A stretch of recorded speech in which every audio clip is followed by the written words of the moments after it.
Anybody? Fire away. Nikola, again, doesn't have to play in the fourth quarter, getting his minutes down. He's putting up triple doubles in 3 quarters. Can you help us understand, contextualize this in terms of his greatness right now? No, I don't think I can. I don't think any words I say will do him justice, to be very honest. I think we've been talking about it for years. I often say it, the best player in the world. And how many games, you guys should know this, how many games in a row is that where he and Russ didn't play in the fourth quarter? 4 in a row, right? And that's huge. I mean, like, obviously, we're a little more than halfway point in the season.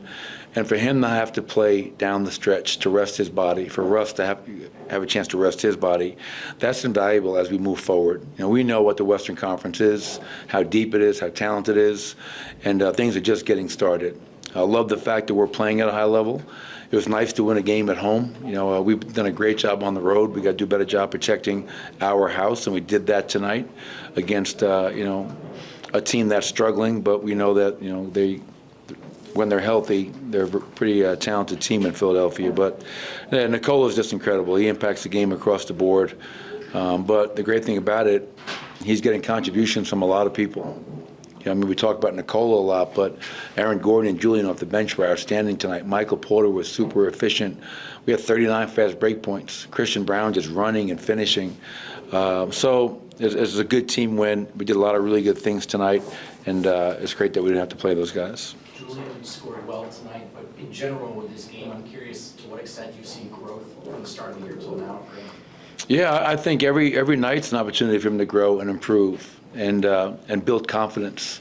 You look at his 23 points tonight and 5 of 9 from the 3. And what I like about it is that he's just being really aggressive to get downhill and attack. He's a really good finisher, shooting the 3 ball with no hesitation. And that's what we need from him coming off that bench. We need him to be a weapon, a guy that can provide a scoring boost. And and I've said this before about Julian. For him, his greatest challenge is to continue to work on the defensive end. And I thought he had some great examples tonight of fighting and being physical. And that's all we're ever going to ask of him, is just to give your best and be disciplined in everything you do. And I think Julian's put together a really nice stretch for us coming off the bench. Only 15 points allowed in the fourth quarter. What does it say about this group that despite going into that final frame, being up so big, they remained locked in on that final 12? Yeah, I'm glad you brought that up, because I've seen this, sadly enough, too many times where we've been up big, and then you go into a fourth quarter, and then we get away from what helped us build the lead. We get soft with success, and we start just trying to get our numbers, whatever it may be. And going out on the floor before the fourth quarter started, we had veterans talking about, hey, let's come out here and play the right way. I reminded them this is about building habits. It's not about tonight necessarily, but as we move forward. And the guys did that. They played at a high level. They defended. We executed. We moved the ball. 39 assists, obviously, is a great number. It speaks to guys being professional in their approach, which was great to see. As you've seen more of it, what does Aaron Gordon coming off the bench and playing with that second unit allow that unit to do? Well, it gives us a Swiss Army knife that can initiate offensively as a point forward. You can play through him in the post, which I think this is 5 games now, Katie, since he's been back. And first game in Dallas, the Miami game, and tonight, he's just been outstanding in those 3 games. But just, he can do so many things for you. And then when he's shooting the 3-point shot like he has been, now it's like, well, how are you going to guard this guy? Because if you run him off, he can get down the floor, finish, dunk on you, but also make plays for his teammates because he's such a good passer and a willing passer. So, Aaron has been outstanding for us, and it's good to see him kind of building back, getting confidence, getting a rhythm with that unit. There's so much politics in the NBA, and that's just part of it. There is. With being a coach, what's been kind of your approach to this? What's been Aaron's kind of response to you with his role in all this? How are you managing that? All I'll say is this, but I didn't get into too many details. Before Aaron's first game in Dallas, I talked to him about what his minute restriction was going to be that night, as well as what would be moving forward, just to give him an idea so he could wrap his head around that. And the first thing he said to me was, Coach, we're playing really well. He goes, if you want to bring me off the bench, even when I'm healthy, bring me off the bench. And I'm not saying I'm going to do that, but I want everybody to know who Aaron Gordon is. That is selfless to a T, and we've seen that from him time and time again. But what I love about our group is that we have a bunch of guys, and it starts with Nikola and trickles down to everybody else that just want to win. Like Nikola's not, I need more shots, I need more touches. He's just happy we're winning. Aaron Gordon is happy that we're winning.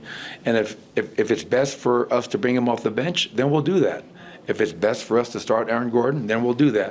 And we'll make that decision when we come to that point. But I just want everybody to know how special of a person Aaron Gordon is and how he views this. Not about him, but about what's best for the team. And I love that about him. Michael, what kind of emphasis is being put on the third quarter? Because it seems lately that's when games are swinging in your favor. Well, obviously, you always want to come out and try to win the first 3 minutes, force the other team to call the first timeout. And that third quarter punch has allowed us to build a big lead where we haven't had to put our guys back in the fourth quarter. So it's just really, I mean, you want to get off to a great start in the first quarter, and then coming out after halftime, we watch a little bit of film, we clean some things up, and we focus on what's giving us trouble and reinforce a few of the positives. And the guys have taken that to heart and come out and done their job. And to your point, 40-27 in that third quarter was allowed us to kind of build that big lead into the fourth. Coach, you kind of touched on it, because when I've asked in the past about sitting guys in the fourth, you say you've seen too many things in the league. What was the consideration, if any, about potentially sitting Jamal in the fourth, or was that part of the rotation just to keep him out there? Yeah, just getting him his minutes, playing him, and let that group continue to get some minutes together with Aaron coming back. Let him get out there with Jamal and the rest of the guys.